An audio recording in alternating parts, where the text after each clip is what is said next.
E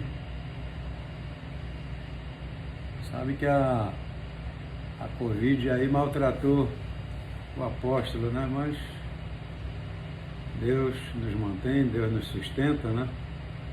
E até hoje eu continuo aí firme nos tratamentos que tem que fazer, edema nos olhos, vigiando os rins e tentando controlar a glicose, tudo isso, né? Mas a gente também não pode parar. Se parar,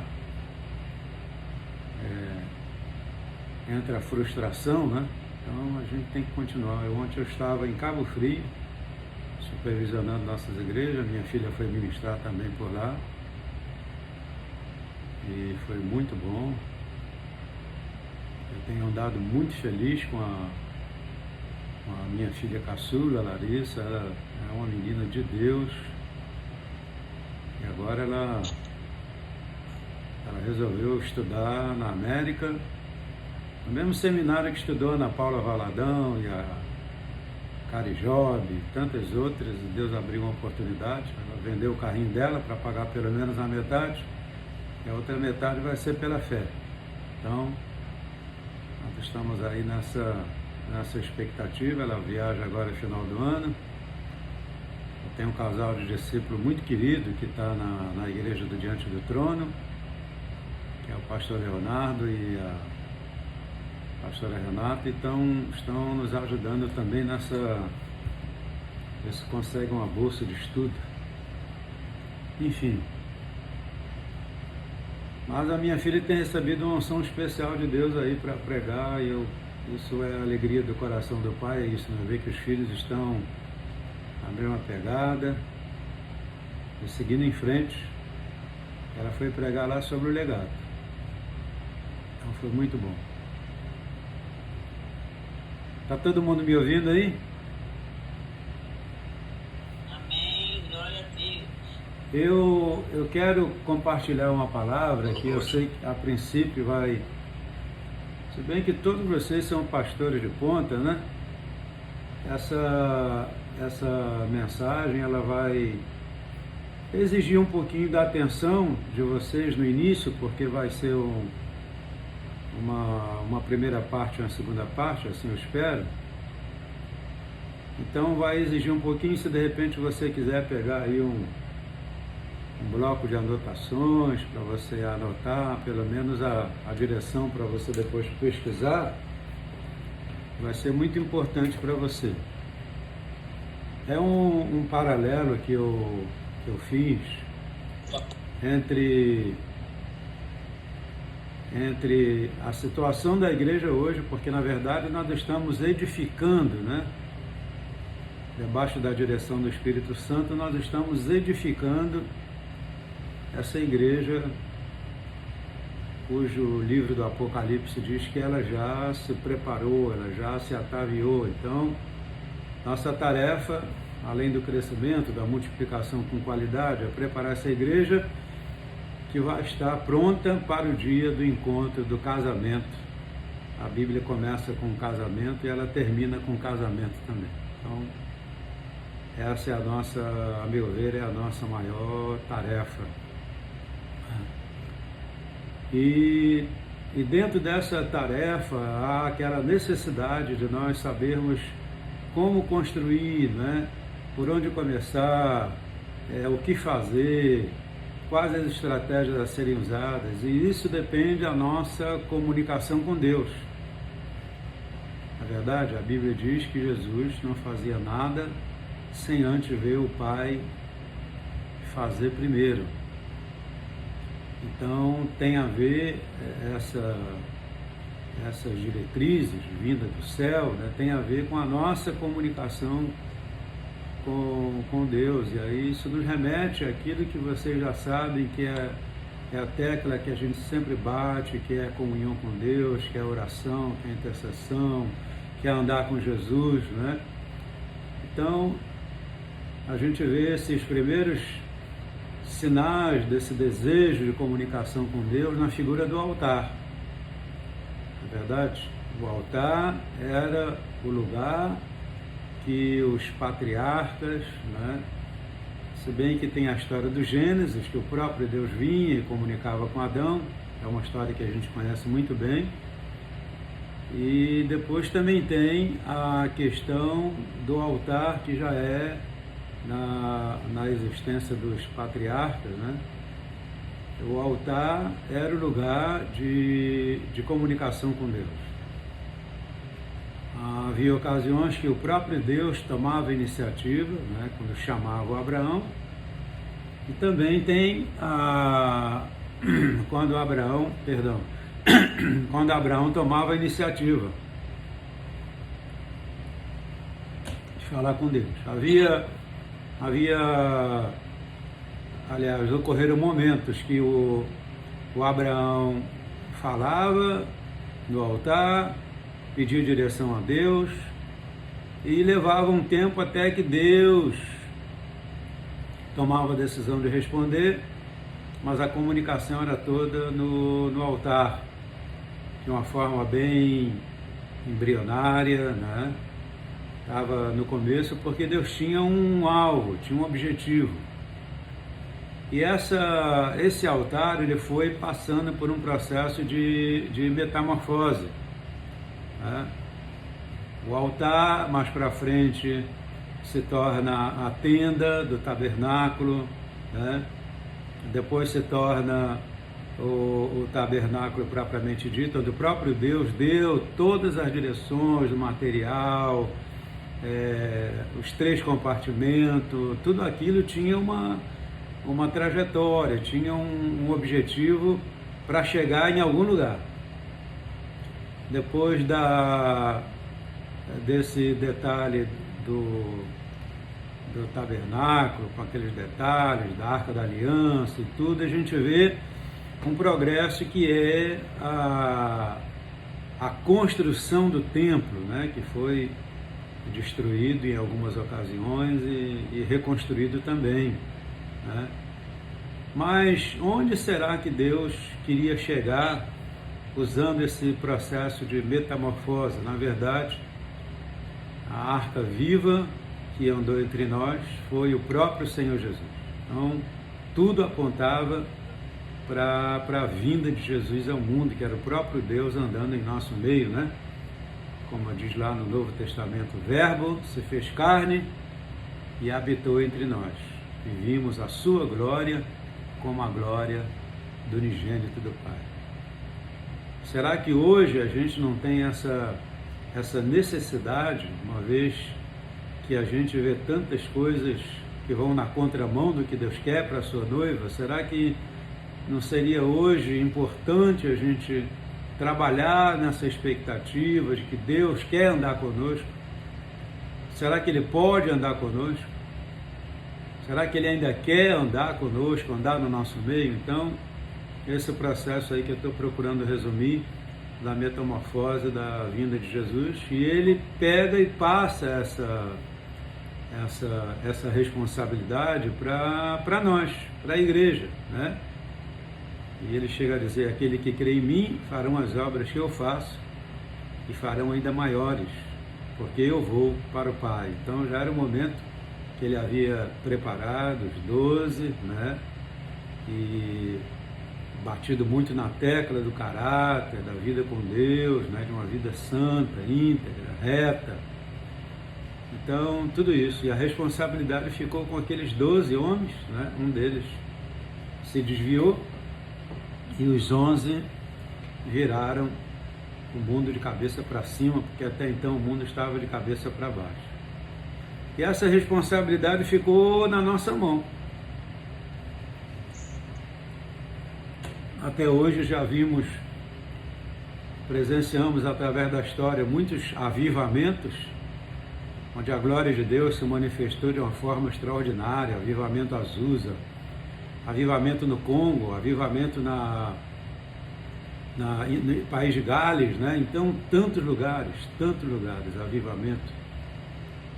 E então a gente vive nessa expectativa da manifestação da glória de Deus. Então eu chamei, uma vez dada essa introdução, eu chamei essa palavra de uma tenda erguida. ou construída ou também reconstruída, né? A gente vai ver a história, está tudo lá. O que foi ontem ocorre hoje. O que a gente pensa que passou volta a acontecer, né? Então, quando a gente começa a aprofundar nas Sagradas Escrituras, a gente vai descobrindo.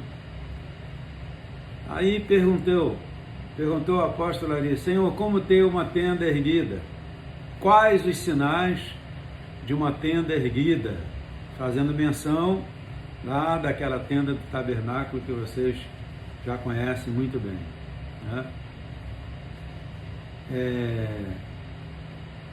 Uma tenda erguida, na verdade, dentro da ordem que Deus deu a Moisés, tinha a ver com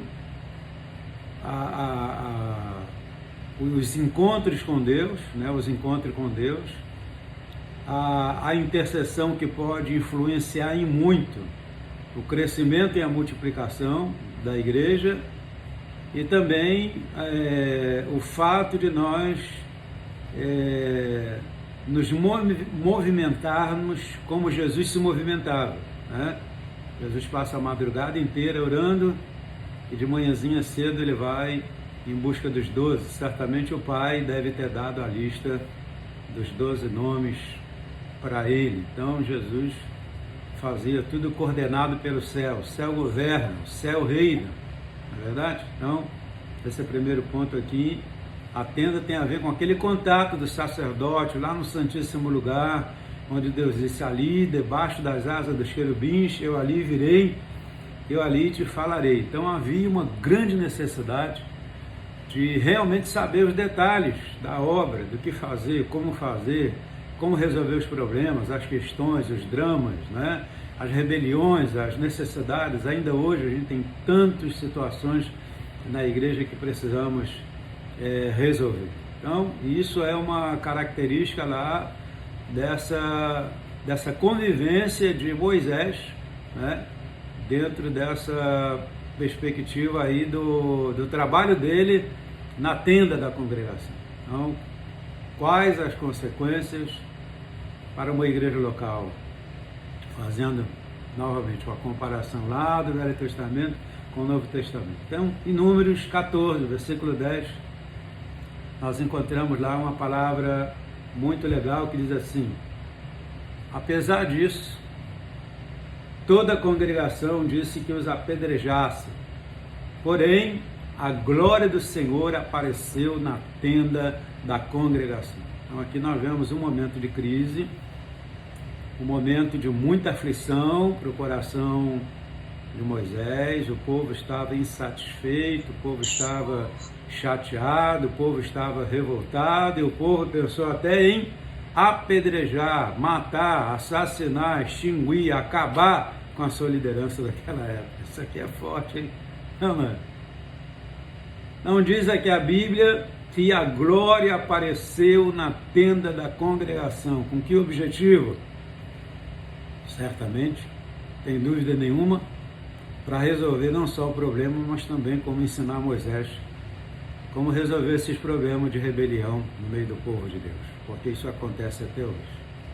Então, está lá em Números 14, versículo 10, e a gente aí já vai vendo a importância dessa tenda levantada, que a tenda ali está funcionando, a tenda ali, né, tem o átrio, que é aquele momento de limpeza, de purificação, depois tem o santo lugar, onde tem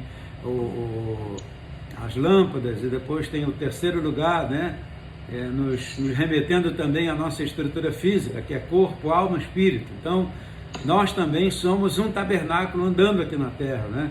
Alma, corpo e espírito.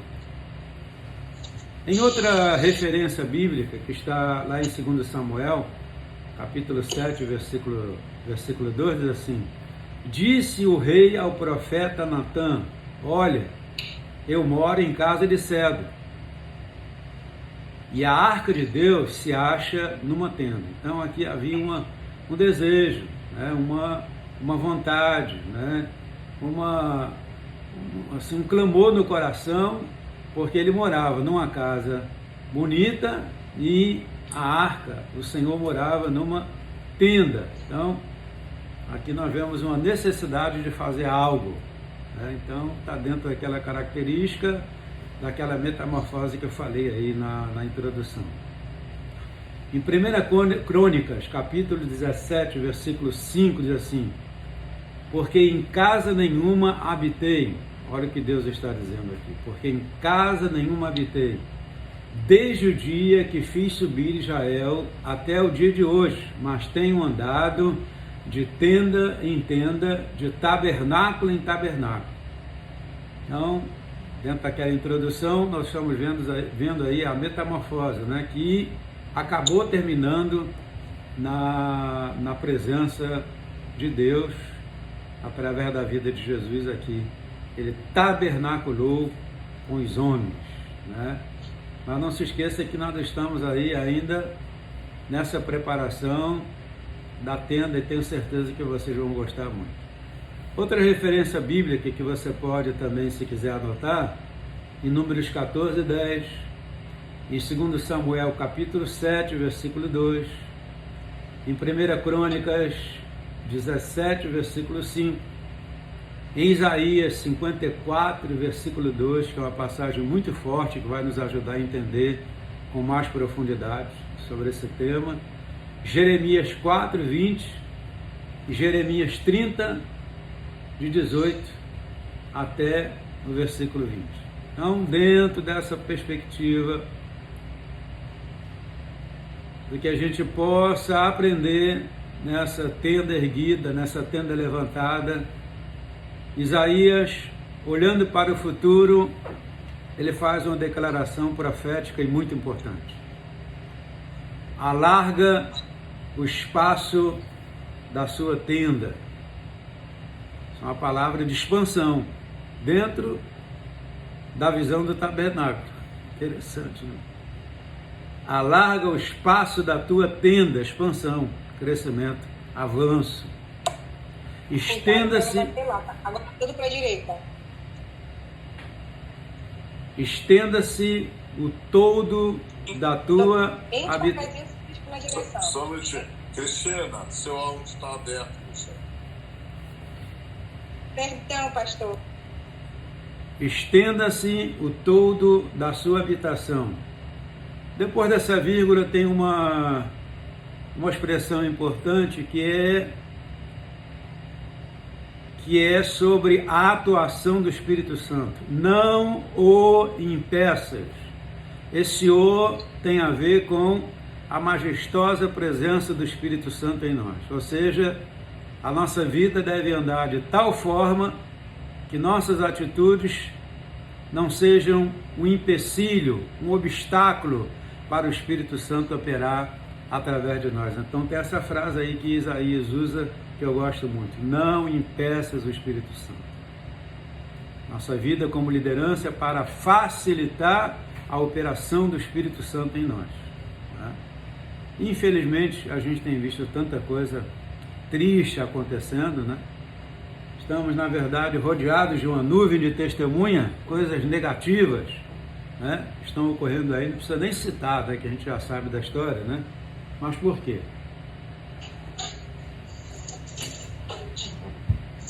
Alonga as tuas cordas, firma bem as tuas estacas. Então, olhando para a construção da tenda, você vai perceber aquelas estacas que eram enterradas na terra, né? E que eles usavam uma marreta para fixar aquelas estacas, porque da cobertura da tenda vinha uma corda, e essa corda era amarrada naquele toco que era enterrado na terra, para manter o telhado da tenda, a cobertura da tenda, a proteção da tenda. E essa estaca tem a ver com uma liderança bem firmada, uma liderança que passa pela pressão. Na verdade, a boa liderança é aquela que passou pela pressão e ficou de pé, né? A liderança, em certas ocasiões, ela funciona como um amortecedor. O amortecedor está ali no nosso carro, porque quando o carro passa por um buraco, né, o amortecedor é que segura a pressão, segura a carga. para você não dar uma cabeçada no teto do carro. Então, isso é muito interessante. Nós somos como aquelas molas que seguram a pressão para que a igreja não passe por nenhum abalo. Então, a liderança tem essa capacidade de suportar pressão. E está aí na figura das estacas, né? E quantos não suportaram a pressão, que se desmoronaram, né? Que se dissolveram, que se autodestruíram, mas graças a Deus que tem estacas que estão firmes aí até hoje. Não vacila nem para a esquerda nem para a direita, vai prosseguindo para o alvo. Então, essa passagem é muito importante, como disse, fala sobre expansão, que tem a ver com a tenda levantada.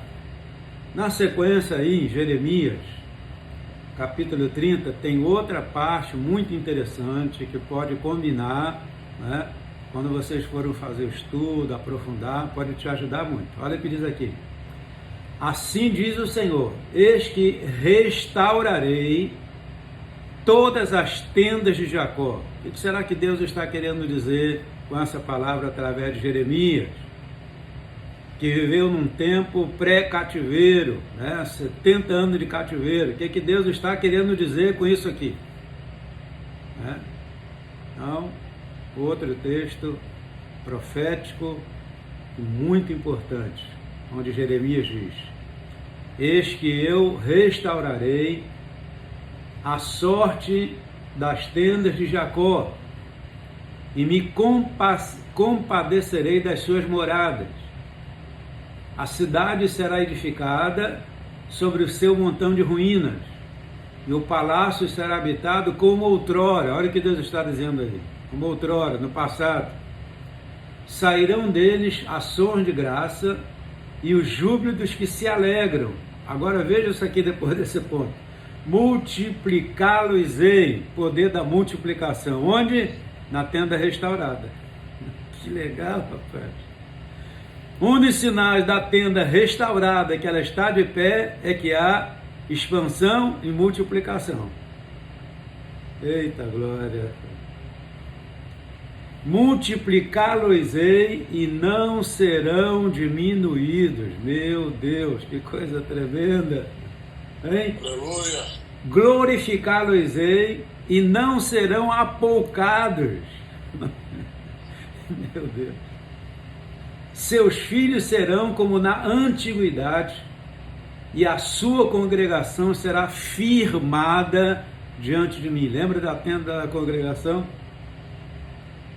Castigarei todos os seus opressores. Jeremias 30, 18 a 20. Essa é uma palavra para a gente guardar no coração, né? Que seja escrita a fogo no nosso coração. E nós estamos falando sobre as características de uma tenda levantada.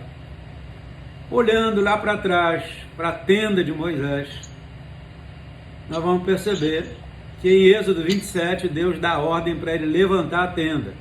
Então, eu anotei aqui algumas coisas interessantes. Numa tenda levantada, há azeite puro para o candelabro, para que haja lâmpada acesa continuamente. O que é a lâmpada acesa? Revelação da palavra. Oh, meu Deus!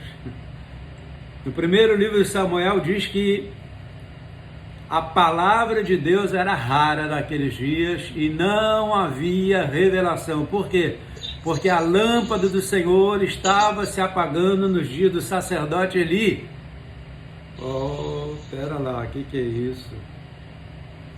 Lâmpada acesa, revelação da palavra é característica de uma tenda levantada. Meu Deus. Palavra rema. Apóstolo, quando é que há a palavra rema na minha igreja local? No ministério que o Senhor me confiou? Vou dar 2 exemplos.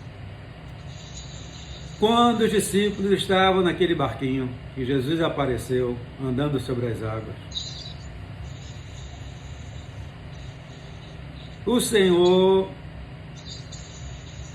falou com Pedro, depois de uma pergunta: Senhor, se é tu mesmo, manda-me ter contigo. E Jesus disse, vem. E o Pedro colocou os pés fora do barquinho, começou a andar sobre... Alguns de vocês disseram sobre as águas. Não, ele andou sobre a palavra rema. Quando ele se manteve sobre aquela palavra rema, que era o vem, ele ficou firme, mas a hora que ele olhou a força do vento que aconteceu, começou a naufragar. Será que isso não ocorreu com a gente em algum momento da história da nossa vida cristã?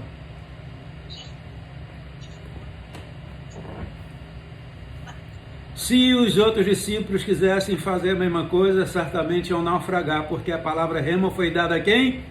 A Pedro. Os demais não tinham esse direito.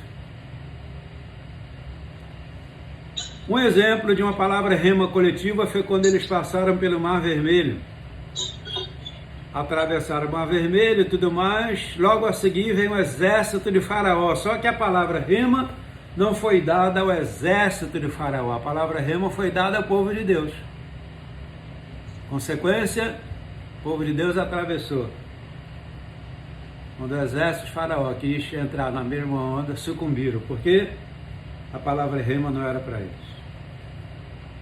Boa palavra.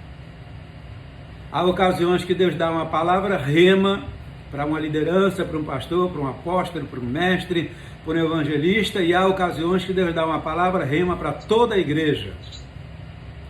Uma revelação para a igreja. Então, esse é outro detalhe.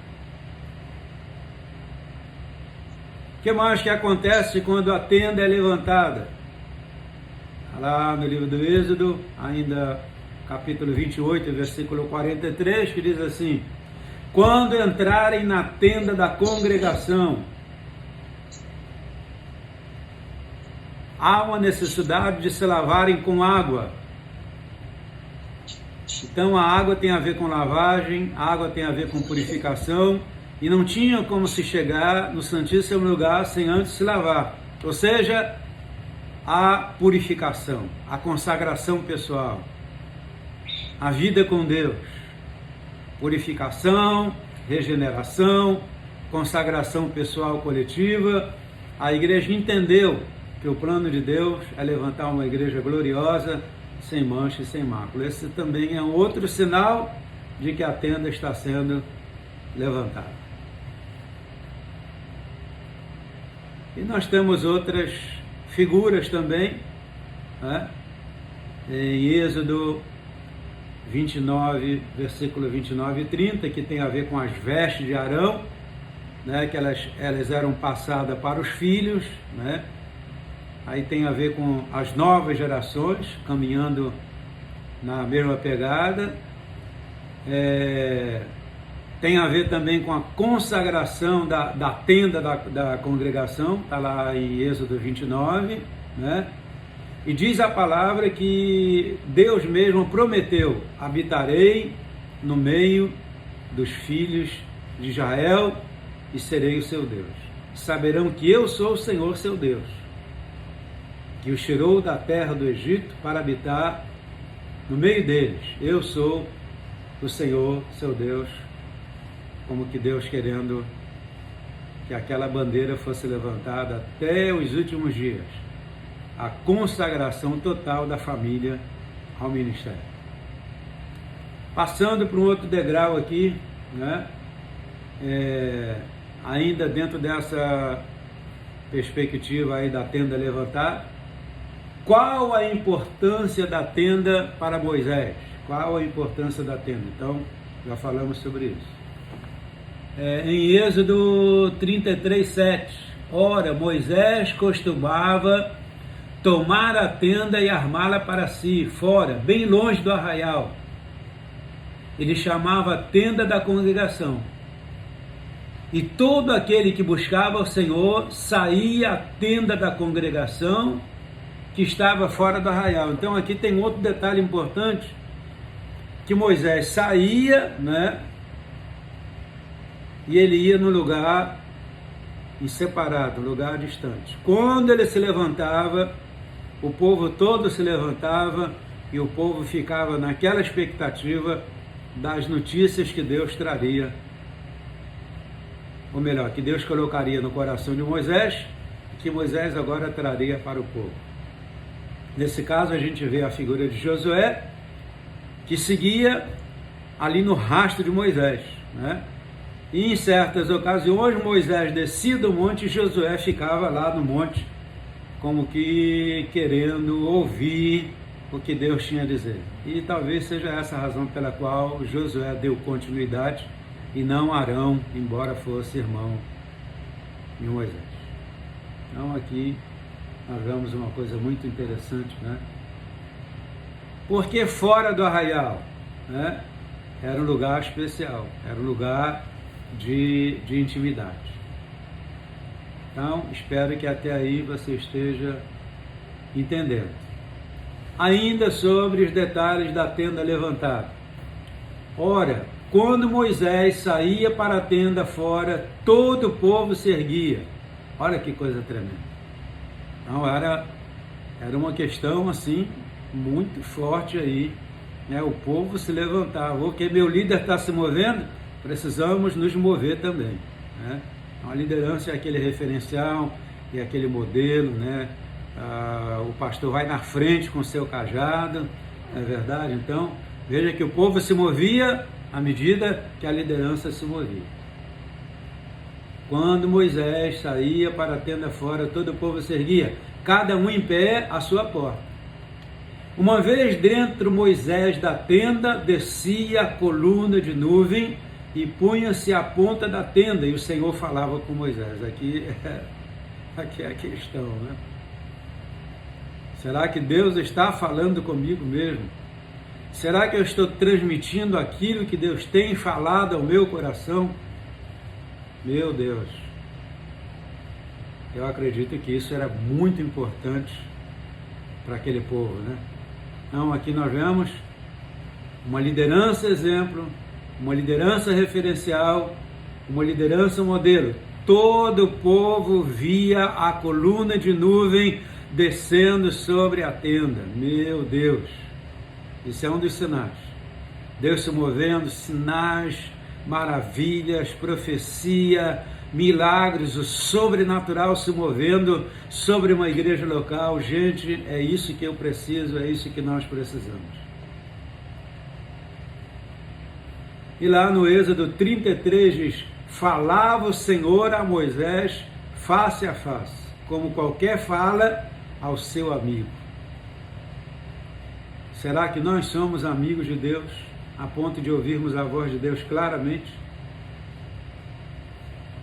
Então voltava Moisés para o arraial, porém o moço Josué, seu servo, filho de Num, não se afastava da tenda. Josué não se afastava da tenda. Então Josué foi um dos beneficiários do que seria esses sinais maravilhosos que nós temos numa tenda erguida. Diz a palavra que quando eles entravam na tenda, a nuvem da glória cobria a tenda da congregação. Em certas ocasiões, Moisés não podia entrar, o povo não podia entrar porque a nuvem da glória estava ali. Progredindo um pouquinho mais, aí vai apertar um pouquinho mais, e eu sei que vocês talvez devem ter passado por essa leitura bíblica, e vocês não atentaram nos detalhes, né? Ou talvez sim, né? Talvez você tenha atentado até em mais detalhes do que eu, mas é um texto forte, mas muito forte. Está lá em Jeremias capítulo 10, versículo 20, 21 e 22. Uma tenda derrubada e suas consequências. Olha o que Jeremias está dizendo àquele povo e as consequências da derrota, as consequências do cativeiro. Gente, o dia que eu comecei a me aprofundar nesse texto, eu fiquei meio desnorteado, confesso para você. Falei: Senhor, me ajuda. Senhor, tem misericórdia de mim. Olha o que diz aqui: a minha tenda foi destruída. O que é que Deus está dizendo aqui, irmão? O lugar de revelação, o lugar de ouvir a palavra, o lugar de comunhão, o lugar de andar coladinho ali com o Senhor, né? Andar mais no céu do que na terra. Os patriarcas andavam mais no céu do que na terra. Tanto andavam mais no céu do que na terra. O Senhor perguntou: quantas estrelas aí, se é que você pode contar, Abraão? Senhor, não dá não. Assim será a sua descendência. Tremendo. Mas olha aqui. A minha tenda foi destruída. Todas as cordas se romperam. Os meus filhos se foram. Aqui está falando de evasão de membros.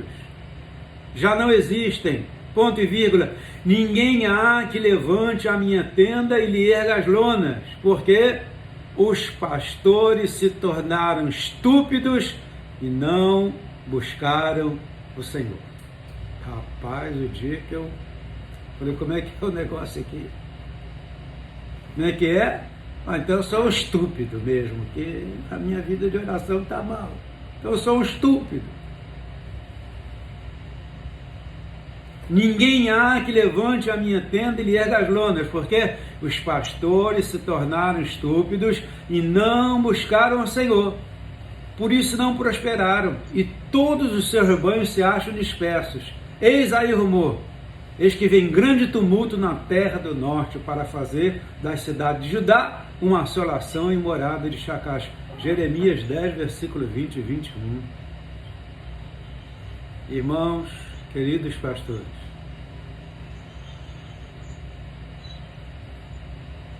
eu confesso que eu me desesperei quando eu li esse versículo aqui. Eu confesso. E essa é a razão de eu, às vezes, passar o dia inteiro aqui nesse escritório que eu estou ministrando para vocês. É manhã, é tarde, é noite, é madrugadas, orando, chorando. Senhor, fala comigo. Senhor, como fazer a obra com eficiência. Senhor, como pregar com autoridade, debaixo da unção do Espírito. Senhor, me ajuda. Senhor, tira a estupidez do meu coração. Senhor, eu rejeito ser um pastor estúpido, Senhor. Eu não quero ver as minhas ovelhas dispersas, Senhor. Senhor, me ajuda. Gente, esse texto é forte demais. E vocês vão ter que concordar comigo que é forte. Esse texto é forte. Verdade. Os pastores se tornaram estúpidos porque não buscaram o Senhor. Por isso prosperidade é resultado de buscar a presença de Deus. A gente às vezes fica sonhando, né, em avançar um pouco mais, né, em ter um prédio maior, né, em comprar algo melhor para a igreja, em expandir a obra. Meu Deus, o Senhor, sabe o que o Senhor falou comigo? Que expansão na obra não depende de dinheiro. Eu estava aqui nessa sala falando com o Senhor: Senhor, como é que eu vou expandir a obra? Eu preciso de dinheiro. O Senhor falou: não precisa de dinheiro, você precisa de fé. Nós abrimos uma igreja aqui em Xerém, até a escritura foi lavrada por tempo indeterminado para a gente usar do prédio. A gente praticamente ganhou aquele local enquanto a gente estiver ali, enquanto o local suportar o tamanho. Falei: mas o Senhor é maravilhoso demais. Porque quando o Senhor está no negócio, meu Deus, as coisas vão fluindo, e você vai vendo as maravilhas de Deus, e você diz: Senhor, eu estou aqui nesse barquinho, eu só quero ser usado, então continua me usando. Deus me livre de ser um pastor estúpido. E essa expressão, a tenda foi destruída, nos remete ao primeiro livro de Samuel. Por quê? Porque o sacerdote Eli, por não querer disciplinar seus filhos, ele acabou contribuindo para que a tenda fosse destruída. A arca foi roubada. A arca foi levada pelos filisteus. A presença de Deus foi levada pelo inimigo. E aí eu chamo isso do processo de metamorfose. Porque Ana viu o que o sacerdote não conseguia ver. Ana é uma figura da igreja do avivamento, e ela viu. O que ela viu? Ela viu a arca sendo roubada. A Ana andava no espírito. O sacerdote achava que ela estava bêbada, mas ela estava cheia do espírito. Isso não aconteceu no Novo Testamento? Bêbados ou cheios do Espírito Santo? O sacerdote considerou que a Ana estava bêbada. Ela falou: não, eu não estou bêbada, eu estou atribulada de espírito. Só faltou ela dizer: eu estou vendo que a arca vai ser roubada pela atitude dos seus filhos sacerdotes. Mas como ela respeitava muito o sacerdote, ela ficou quieta. Mas ela gerou um novo mover. Ela gerou Samuel. E Deus deixa de falar com o sacerdote para falar com uma criança, porque o sacerdote permitiu que a tenda fosse destruída. Não havia revelação, não havia palavra, não havia direção, e isso foi o que aconteceu. Porém, Ana deu vazão a um novo recomeço, onde a tenda levantada possibilitou que Samuel fosse ungido rei de Israel e também Davi fosse ungido rei de Israel. Dois momentos poderosos. Deus pode te usar para dois momentos poderosos também. Então, é maravilhoso saber, né, que Deus corrigiu a casa do sacerdote, né, e veio juízo sobre Ofni e Finéias. É isso? E Deus limpou e agora vamos começar de novo. Esse é o Deus do recomeço, né? Começando tudo de novo. Então, essa palavra aqui é muito forte. Amém ou não amém? Aleluia. Bom, já tem 42 minutos, eu estou aqui ainda passeando pela introdução. Sem a tenda, sem a tenda erguida, não há visões, não há palavra e tampouco direção. O jovem Samuel servia ao Senhor perante Eli, e naqueles dias a palavra do Senhor era muito rara, as visões não eram frequentes. Olha aí, que a gente está compartilhando. Certo dia, estando deitado no lugar acostumado, o sacerdote Eli, cujos olhos já começavam a escurecer-se, perda de visão, a ponto de não poder ver. Olha isso aqui. E tendo-se deitado também Samuel no templo do Senhor, em que estava a arca, antes que a lâmpada de Deus se apagasse, opa, o Senhor chamou o menino. Sempre haverá uma lâmpada acesa. Eu quero ser essa lâmpada. Você quer ser essa lâmpada? Eu quero ser. Amém, amém. O Senhor está buscando uma lâmpada porque Ele quer se revelar, Ele quer dar a revelação de quem Ele é, Ele quer dar a revelação da sua obra. Para onde nós iremos, Senhor? Só Tu tens palavra de vida. Meu Deus!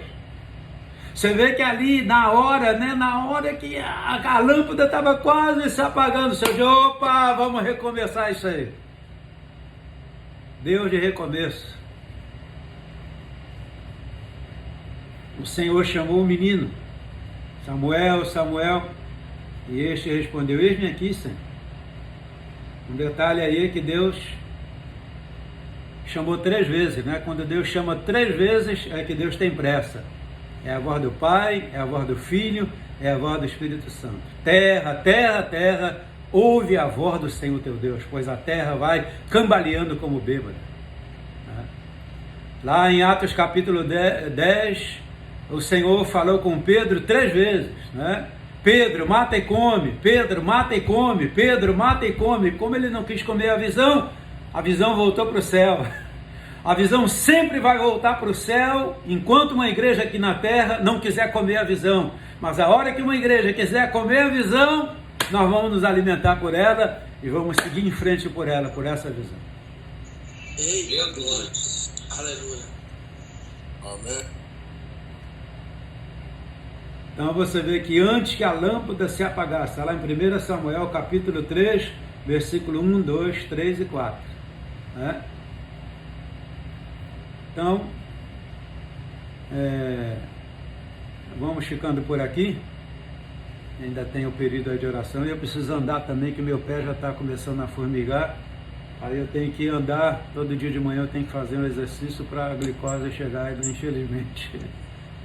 Essa é a minha história, né? Crendo que um dia o Senhor vai me curar dessa... A minha diabetes é muito severa, né? Então peço perdão a vocês aqui, mas ainda deve dar aí umas 2 reuniões e o final é um final apoteótico. Você já está curado, apóstolo. Você Amém. já está curado. Amém, glória a Deus. Nós cremos. O apóstolo podia fazer uma oração por nós, né? Até para a gente, Amém. para que a gente não seja, nenhum de nós também não seja pastor estúpido, né? Que a gente possa ter a revelação de Deus no nosso dia a dia. Amém. Mas muito boa palavra. Amém. Foi importante aqui. Ore por nós, apóstolo. Depois a gente entra na lista de oração que já está no grupo aí. Tá bom.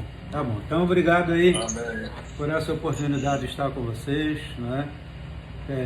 Careço das orações de vocês também, minha família também. Amém. Pela minha filha que vai mudar para a América, nosso coração sempre fica um pouquinho apertado, mas a gente não pode impedir aquilo que Deus tem para a vida deles, eles vão seguir o rumo deles e nós vamos ficar aqui torcendo pela vitória deles também, né? Então, que Deus abençoe todos vocês, como pastores, líderes, que estão mudando a história do Brasil, né? E obrigado por essa oportunidade. Pai, nós queremos te louvar por essa manhã abençoada, essa manhã profética. Senhor, nos ajuda, Pai.